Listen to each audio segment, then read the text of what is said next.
অজ্ঞানতিমিরান্ধস্য জ্ঞানাঞ্জনশলাকয়া চক্ষুरुन्मीलितं येन তস্मै শ্রীগুরুবে নমো। নমো মহাবেদন্যায় কৃষ্ণপ্রেম প্রদায়তে কৃষ্ণায় কৃষ্ণচৈতন্য নাম্নে গৌরতিষে নমো। নবীননীরদশ্যামং নীলেন্দিবরলোচন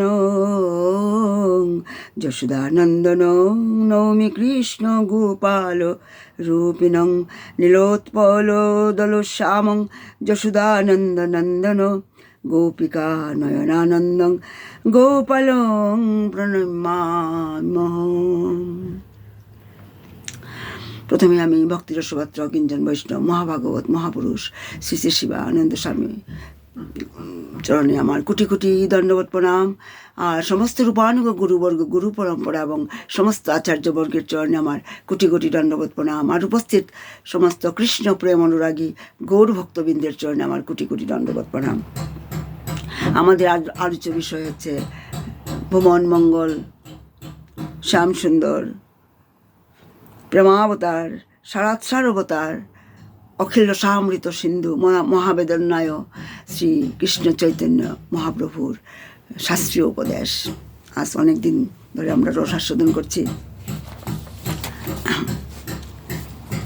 তাই তো আমাদের আচার্য নিত্যানন্দ প্রভু, যিনি ভগবানের ফার্স্ট এক্সপানশন সান্ধিনী শক্তি, তিনি জীবের চেতনা জাগৃত করার জন্য বলছেন, ভজ গৌরাঙ্গ কহ গৌরাঙ্গ লোহ গৌরাঙ্গের নাম রে, যেজন গৌরাঙ্গ ভজে সে হয় আমার প্রাণ রে। প্রত্যেক মানে মনুষ্য জীবনে কিছু না কিছু দোষ আছেই, মানে থাকবেই। মানে সম্পূর্ণ নির্দোষ হওয়াটা একজন মানুষের কখনো সম্ভব নয়। নির্দোষ মানে যখন এই মানে জড় চেতনাধারী মনুষ্য তার স্বরূপে স্থিত হয়, নির্দোষ, সেটাই হচ্ছে নির্দোষ। আমরা তো জড় চেতনাধারী মনুষ্য, আমরা যখন স্বরূপে স্থিত হব, মানে আমি যখন দেহাত্ম বুদ্ধি থেকে মুক্ত হব, আমি যখন জানবো যে আমি হচ্ছে চিন্ময় আত্মা, সেটাই হচ্ছে নির্দোষ। মানে যখন আমাদের চেতনাটা জাগৃত হয়। আর চেতন ধর্মী আত্মা তো নির্দোষ। আত্মা হচ্ছে নিত্য দিব্য কলুষমুক্ত, সেটা নির্মৎসর, মানে নির্দোষ। আত্মার কোনো দোষ নেই।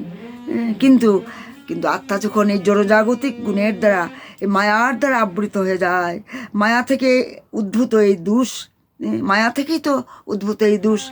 আর নিজের স্বরূপ ভুলে আমি মনে করে নিয়েছি এই শরীর হচ্ছে আমি, এটার মধ্যে কোনো সত্য নেই। মানে কারণ আত্মা হচ্ছে চেতন, অবিনাশী। আত্মা জড় নয়, আত্মা হচ্ছে চিন্ময়। কিন্তু আমরা মায়ার দ্বারা আবৃত হয়ে, সত্য রজতম গুণের দ্বারা আবৃত হয়ে আমরা ভাবি যে আমি হচ্ছি দেহি। আর মায়ার দ্বারা মোহিত হয়ে আমাদের তখন লোভ, মোহ, তন্দ্রা, ক্রোধ, আকাঙ্ক্ষা, বিভ্রম, বৈষম্য, মদ, মাৎসর্য, সে পরহিংসা, এসব দোষ উৎপন্ন হয় আমাদের মধ্যে। আর আমাদের এইসব দোষ উৎপন্ন হয় আমাদের মধ্যে, মানে আমাদের আত্মার উপর। মানে তাই এইসব দোষ আত্মার উপর আরোপিত হয়। কিন্তু আত্মা হচ্ছে নির্মল, আত্মা হচ্ছে দিব্য, আত্মা হচ্ছে অবিনশ্বর। কিন্তু জড়জাগতিক এই দোষগুলি আমরা আত্মার উপরে আরোপিত হয়। মানে মায়ার দ্বারা প্রভাবিত হয়ে জীবের মধ্যে এইসব বিকার হয়ে থাকে। এই যে মানে বিকার মানে এই লোভ, হিংসা, মাৎসর্য, তন্দ্রা, এইসব আর কি, ভ্রম ইত্যাদি। কিন্তু আত্মা কিন্তু নির্দোষ। যতক্ষণ পর্যন্ত আমরা দেহাত্মবুদ্ধিতে থাকি ততক্ষণ পর্যন্ত এই দোষ থাকবেই। মানে দেহাত্ম বুদ্ধি থেকে মুক্ত না হওয়া পর্যন্ত আমাদের এই দোষ আমাদের মধ্যে থাকবেই, আত্মার উপর আরোপিত হবেই। তবে যখন ভগবত কৃপায়, মহাপুরুষের কৃপায়, ব্রহ্মাণ্ডে ভ্রমিতে কোন ভাগ্যবান জীব গুরুকৃষ্ণ প্রসাদে পায় ভক্তিলতা বীজ, যখন আমি সেই গুরুকৃষ্ণের কৃপায়, সদ্গুরুর কৃপায় যখন আমি ভক্তিলতা বীজটা আমি পাবো, আমি আমার হৃদয়ে যখন বপন করা হবে সেই ভক্তিলতা বীজ, সেই তাই তো বলা হচ্ছে ভক্তের কৃপায়, গুরুদেবের কৃপায়, মহাপুরুষের কৃপায় যখন আত্মা, চেতনাত্মা জাগৃত হয়, মানে চেতনাত্মা মানে জাগৃত হয়, জ্বর যখন চেতন হয়ে যায়, তখন জীব মানে সাধনা করা আরম্ভ করে এবং ধীরে ধীরে তার চেতন সত্তা জাগৃত হয়ে যায়। আর অহংকার বৃত্তি তখন চিৎ বৃত্তিতে রূপান্তরিত হয়। এটা ছোট্ট একটা লীলা আমরা বলছি, একটা রসাস্বাদন করব। একটা রাজার এক পুত্র ছিল, রাজপুত্র। নেশা করার আদত ছিল তার। আর নেশা করে একদিন এমনভাবে নেশা করে সে পাগলের মতো হয়ে গেল, মানে পাগলের মতো। তার মানে কোনো কিছুতেই তার জ্ঞান হারিয়ে ফেলেছিল, পাগল হয়ে গিয়েছিল, মানে এত নেশায় ডুবে গেল, তার হুঁশেই নেই। সে যে রাজার ছেলে, ছেঁড়া কাপড় পরা তার প্রাসাদের বাইরে, যেখানে মানে সমস্ত ভিখারিরা বসে আছে ভিক্ষার জন্য, তাদের সঙ্গে গিয়ে বসলো সেই রাজকুমার। আর পথযাত্রীদের কাছে অন্য ভিখারিদের মতো সে ভিক্ষা করতে আরম্ভ করলো, সবার কাছে ভিক্ষা দেওয়ার জন্য বলছে আমাকে খেতে দাও, হাত পাতলো সে, কারণ সে নেশায় পাগল হয়ে গিয়েছিল। তাদের মধ্যে দাঁড়িয়ে সেও ভিক্ষা করছিল। ঠিক সেই সময় মানে রাজার মন্ত্রী সেই পথ দিয়ে যাচ্ছিল, আর রাজপুত্রকে দেখে মন্ত্রী অবাক হলো, আরে রাজকুমার আপনি এখানে কি করছেন? তখন রাজপুত্রের হাত ধরে বলছে চলুন আমার সঙ্গে চলুন, ভিতরে চলুন। রাজকুমার তখন মন্ত্রীকে দেখে মন্ত্রীর সামনে হাত পেতে ভিক্ষা চাইতে লাগলো, আমাকে একটা রুটি দাও খাওয়ার জন্য, কিছু দাও আমাকে। কিছুই খাইনি এখনো, বড় খিদে আমার, অনেক দিন ধরে আমি ক্ষুধার্ত। তারপর মন্ত্রী রাজপুত্রের হাত ধরে বলল চলুন আমার সঙ্গে চলুন। তাকে টেনে নিয়ে চললো, জঙ্গলে নিয়ে গেল তার নেশা ভাঙাবার জন্য। মন্ত্রী তখন ভাবলো যে তাকে বোধহয় মানে কি খেলে নেশা চলে যাবে, মানে এটা কোথায় শুনেছে মন্ত্রী যে ঘি খাওয়ালে নেশা চলে যায়। তাই মন্ত্রী কী করলো, কিছু ঘি রাজকুমারকে খাওয়ালো। আর তখন ধীরে ধীরে তার রাজকুমারের নেশা কম হতে লাগলো। মানে যখনই নেশা কম হলো, তখন রাজকুমার খুব জোশের সঙ্গে মন্ত্রীকে বলল, মন্ত্রীজি আমার তলোয়ারটা কোথায়? কোথায়? আমাকে আমার তলোয়ারটা আমার হাতে দিন। তারপর নিজের ছেঁড়া কাপড়গুলি দেখে বলল, আমাকে কে এরকম অবস্থা করেছে? কে এরকম আমাকে ছেঁড়া কাপড় পরিয়েছে? কে আমাকে আমার এই দশা করেছে?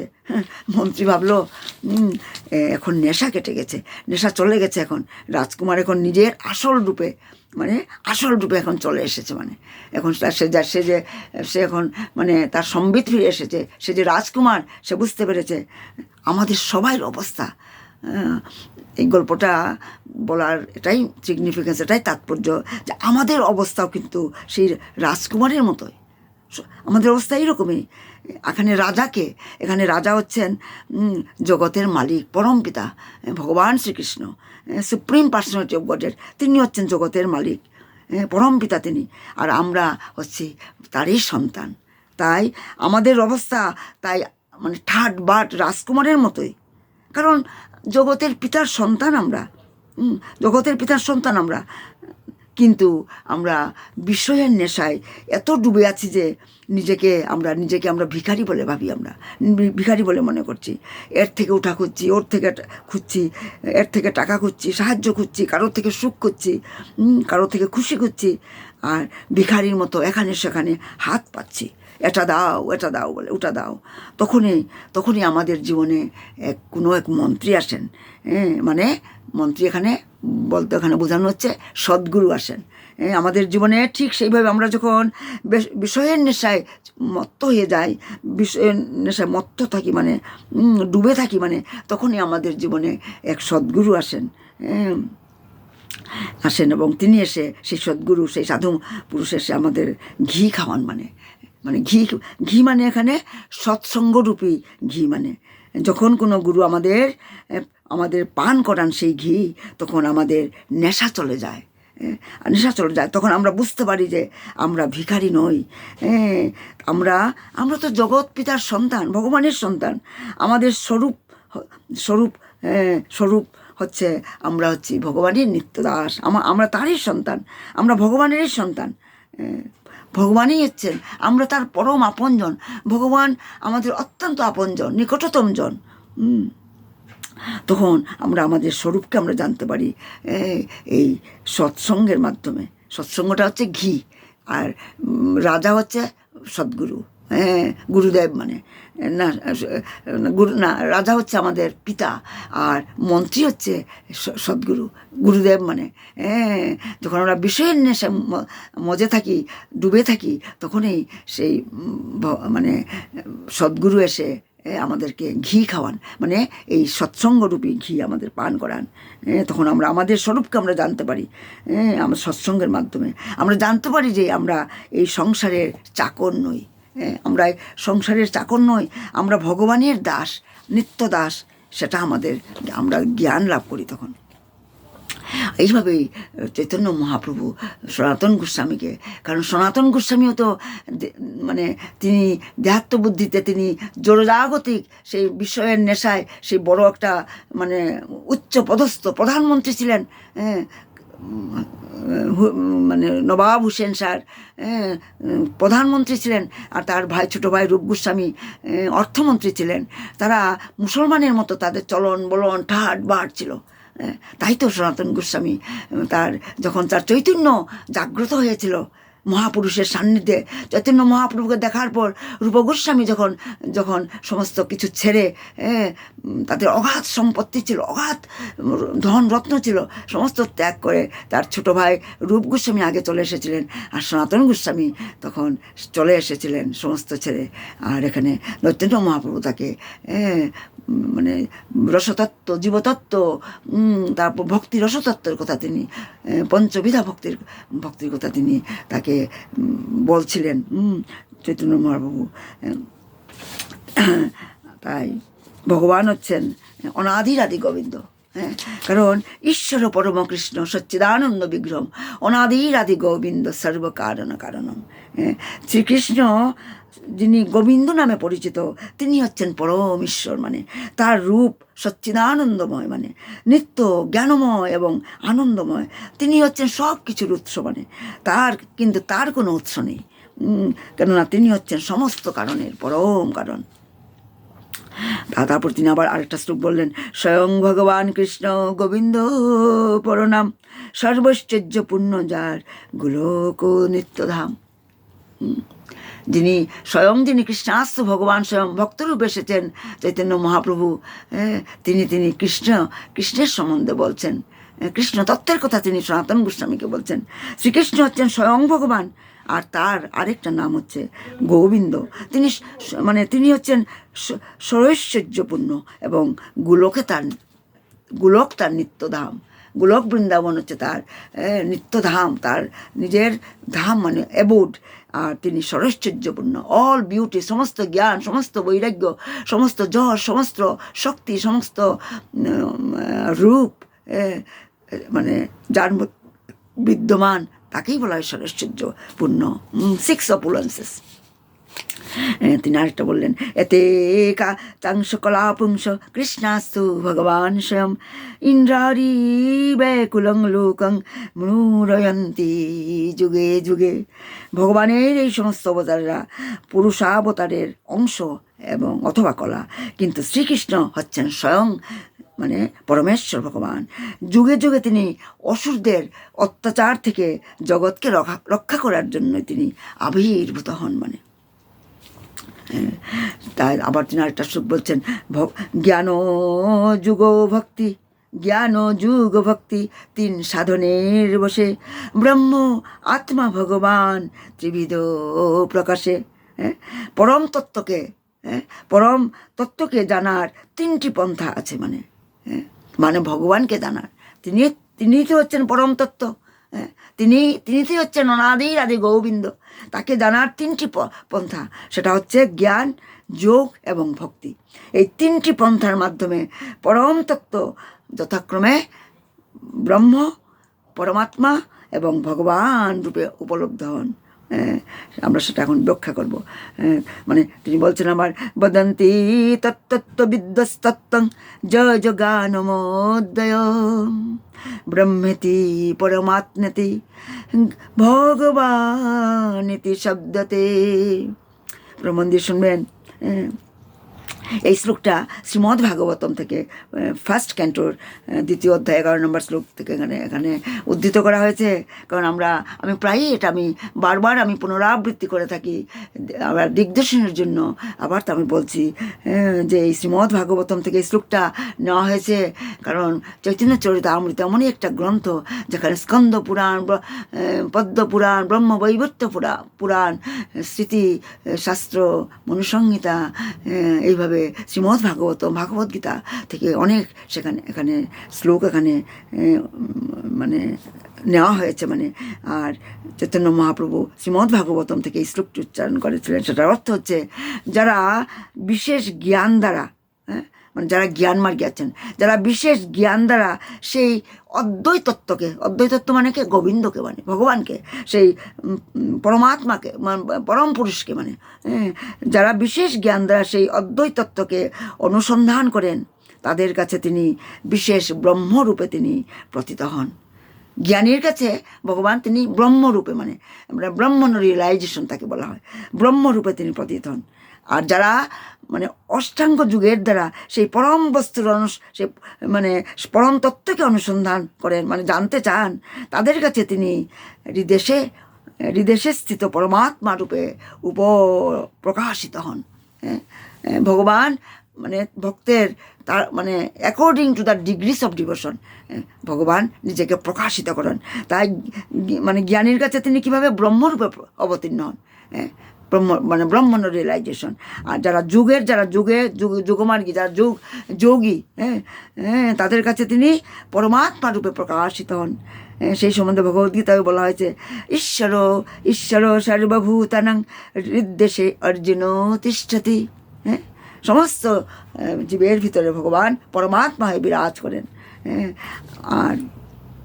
আর ভগবান সকলের হৃদয়ে পরমাত্মা রূপে বিরাজিত। হৃদয়ে তিনি সাক্ষী রূপে, কারণ আমাদের হৃদয়ে দুটো পাখি বসে আছে, জীবাত্মা এবং পরমাত্মা। সেই পরমাত্মা তিনি আমাদের হৃদয়ে সাক্ষী রূপে সকলের কার্যকলাপ লক্ষ্য করছেন এবং তাদের কর্ম করার অনুমতি দেন। তিনি দ্রষ্টা হয়ে থাকেন, দ্রষ্টা হয়ে আমাদের কার্যকলাপ লক্ষ্য করেন। আর যারা শুদ্ধ ভক্তির দ্বারা, যারা ভক্তি মার্গে, যারা শুদ্ধ ভক্তির দ্বারা পরম তত্ত্বকে, ভগবানকে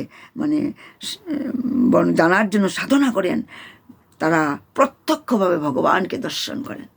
কেবল তার কি? তার হচ্ছে একমাত্র যারা ভক্তি মার্গে যারা আছে, ভক্তি যুগের সাহায্যে আমরা ভগবানকে প্রত্যক্ষ রূপে আমরা দেখতে পারবো, ভগবান দর্শন দেন তাদের কাছে। তাই আবার বলা হচ্ছে, ব্রহ্ম অঙ্গ কান্তি তার নির্বিশেষ প্রকাশে, সূর্য যেন চর্ম চক্ষে জ্যোতির্ময় ভাসে।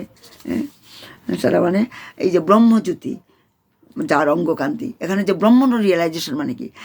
ভগবানের rays emanating from the Krishna's body, bodily effulgence, ভগবানের শরীর থেকে যে এফালজেন্স, যেটা যেটা আসছে, সেটাকেই বলা হয় ব্রহ্মজ্যোতি। সেটাকেই বলা হচ্ছে।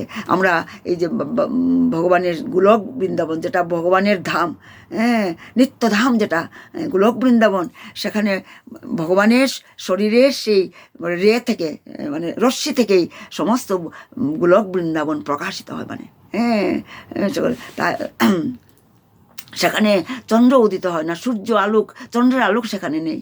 ভগবানের দেহের থেকে নির্গত রশ্মির দ্বারায় সব আলোকিত হয়, প্রকাশিত হয়। মানে তাই ব্রহ্মজ্যোতি হচ্ছে ভগবানের অঙ্গকান্তি এবং তার নির্বিশেষ রূপে প্রকাশিত হয়। ঠিক যেমন সূর্যকে চর্মচক্ষে জ্যোতির্ময় বলে মনে হয়। হ্যাঁ, তারপর আবার বলছেন যে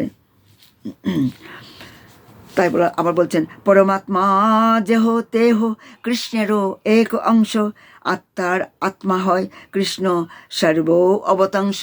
হ্যাঁ, তারপর তিনি বলছেন, এই শ্লোকটা ব্রহ্মসংহিতা থেকে উদ্ধৃত করা হয়েছে। তার বলা হচ্ছে যে পরমাত্মা হচ্ছেন শ্রীকৃষ্ণের এক অংশ। না, এটা মানে ব্রহ্মসংহিতা থেকে নয়, এটা আচ্ছা। তিনি বলছেন যে এটার অর্থ হচ্ছে যে পরমাত্মা হচ্ছে শ্রীকৃষ্ণের এক অংশ, মানে হ্যাঁ, আর শ্রীকৃষ্ণ হচ্ছেন পরমাত্মারও পরমাত্মা। হ্যাঁ, হ্যাঁ, পরমাত্মা যে আমাদের দেহে, সেই পরমাত্মা, যে পাখিটা জীবাত্মা পরমাত্মা, সেই পরমাত্মা হচ্ছে মানে কৃষ্ণের অংশ। তাই ভগবান শ্রীকৃষ্ণ হচ্ছেন পরমাত্মারও পরমাত্মা। তাই তিনি হচ্ছেন সব কিছুর এই উৎস, মানে হ্যাঁ, তিনি হচ্ছেন আদি।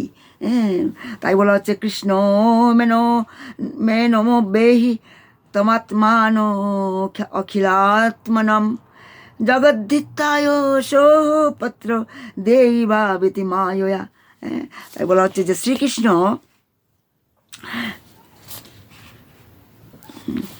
শ্রীকৃষ্ণকে সমস্ত আত্মার আত্মস্বরূপ বলে জানো। সনাতনকে গোস্বামীকে মহাপ্রভু বলছেন, ভগবান শ্রীকৃষ্ণকে সমস্ত আত্মার আত্মস্বরূপ বলে জানো। সমগ্র জগতের মঙ্গল সাধনের জন্য তিনি এখানে তার অন্তরঙ্গা শক্তির প্রভাবে মানুষের মতো প্রকটিত হয়েছেন। তিনি এসে নরলীলা করছেন। তিনি কৃষ্ণের যতক খেলা, তার মধ্যে নরলীলা, নরবপু তাহারও স্বরূপ। তাই বলা হচ্ছে এই শ্লোকটা, এই যে কৃষ্ণ মেনো বেহমি, এই শ্লোকটা এই মাত্র যে বললাম, সেটা শ্রীমদ্ ভাগবতম থেকে 10 নম্বর মানে ক্যান্টোর থেকে উদ্ধৃত করা হয়েছে। সেখানে পরীক্ষিত মহারাজ সুখদেব গোস্বামীকে জিজ্ঞাসা করেন, শ্রীকৃষ্ণ কেন ব্রজবাসীদের এত প্রিয় ছিলেন? হ্যাঁ, শ্রীকৃষ্ণ কেন ব্রজবাসীদের এত প্রিয় ছিলেন, যারা তাকে তাদের মানে পুত্র, এমনকি তাদের প্রাণের চেয়েও অধিক ভালোবাসতেন। অ্যাকচুয়ালি ব্রজবাসীরা, বৃন্দাবনের গোপীরা, গোপরা, তারা কিন্তু নিজের ছেলের চেয়েও কৃষ্ণকে বেশি ভালোবাসতেন। কৃষ্ণকে বেশি ভালোবাসতেন। তাই তার উত্তরে তখন এই প্রশ্নটা পরীক্ষিত মহারাজ সুখদেবকে জিজ্ঞাসা করেছিলেন, মানে ব্রজবাসীরা কেন মানে তাদের পুত্রের চেয়েও কৃষ্ণকে বেশি ভালোবাসে, কেন?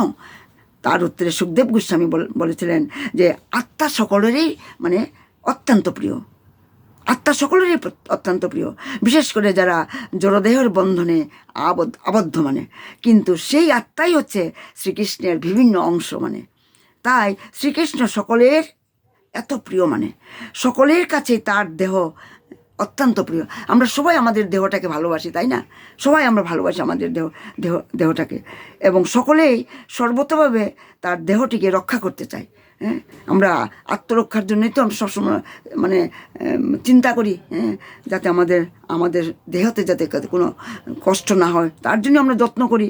আমাদের কাছে আমাদের দেহ অত্যন্ত প্রিয়, কেননা সেই দেহের মধ্যে আত্মা আছে। মানে আমাদের দেহের মধ্যে আত্মা আছে, তাই আমাদের কাছে আমাদের দেহ এত প্রিয়।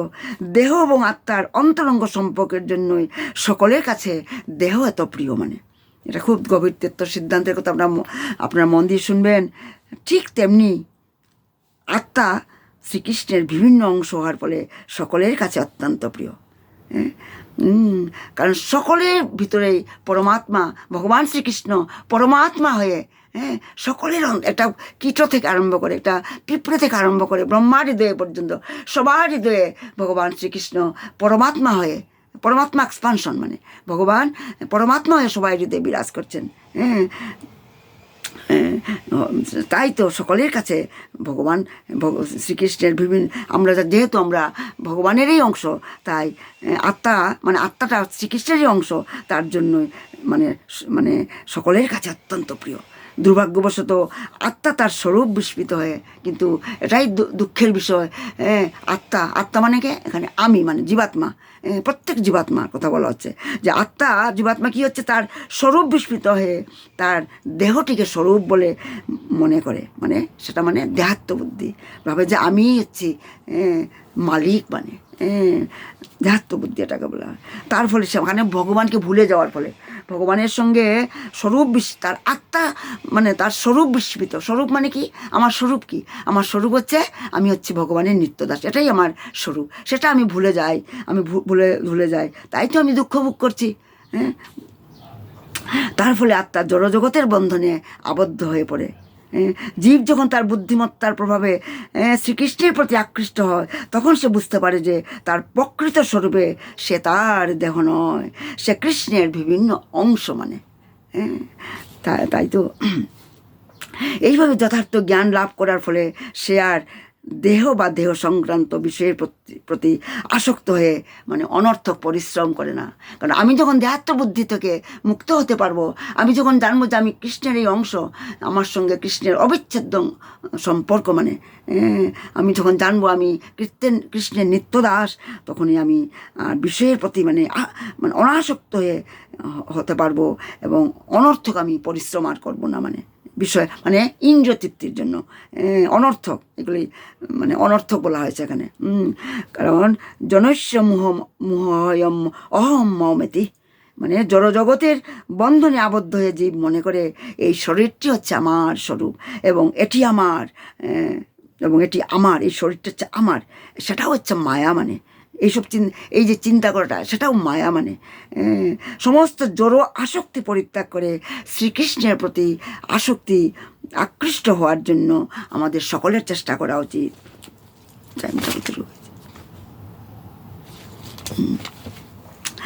তাই বলা হচ্ছে, তার মানে সনাতন গোস্বামীকে মহাপ্রভু ভক্তি মার্গের কথাই বলছেন, মানে শ্রীকৃষ্ণের প্রতি জড়জাগতিক আসক্তি পরিত্যাগ করে কৃষ্ণের প্রতি মানে আকৃষ্ট হওয়ার জন্য তিনি নির্দেশ দিচ্ছেন। তাই তো শ্রীমদ্ ভাগবতমেও ফার্স্ট ক্যান্টোতে বর্ণনা করা হয়েছে, বাসুদেবে ভগবতী ভক্তি যুগ প্রয়োজিতা জনয়তাস বৈরাগ্যং জ্ঞানঞ্চ যদো হেতুক। তার মানে পরমেশ্বর ভগবান শ্রী বাসুদেবকে ভক্তি সহকারে সেবা করার ফলে মানে তৎক্ষণাৎ মানে অহৈতুকী জ্ঞান লাভ হয় এবং জড়জগতের প্রতি বৈরাগ্যের উদয় হয়। আজ আমি এখানে বিরাম দিচ্ছি। নিতাই গো সীতানাথ প্রেমানন্দে হরি হরি বল, হরি হরি বল। আমার ভুল ত্রুটি মার্জনা করবেন। এঘুরো সংসারে পড়িয়া মানব না পায় দুঃখেরও শেষ, আরে সাধু সঙ্গ করি হরি ভজে যদি, তবে হয় অন্ত ক্লেশ সংসার অনলে জ্বলিছে হৃদয় অনলে বারো এ অনল, আরে অপরাধ ছাড়ি কৃষ্ণ নাম লয় অনলে পড়য়ে জল, আরে নিতাই চৈতন্য চরণ কমলে আশ্রয় লইল যেই, আশ্রয় লইল যে নিতাই মানে চৈতন্য চরণে। কৃষ্ণদাস বলে জীবনে মরণে, কৃষ্ণদাস বলে জীবনে মরণে আমারও আশ্রয় যে, এঘুরো সংসারে পড়িয়া মানব না পায় দুঃখেরও শেষ। প্রণাম সবাইকে, প্রণাম। জয় শিবানন্দ বাবা কি জয়, সৎসঙ্গ কি জয়, জয় গুরুদেব কি জয়, খেতুরি ধাম কি জয়, নরোত্তম দাস ঠাকুর কি জয়, সরগোস্বামী কি জয়, স্বামী মহারাজ কি জয়। প্রণাম সবাইকে, প্রণাম। আমার ভুল ত্রুটি মার্জনা করবে, প্রণাম।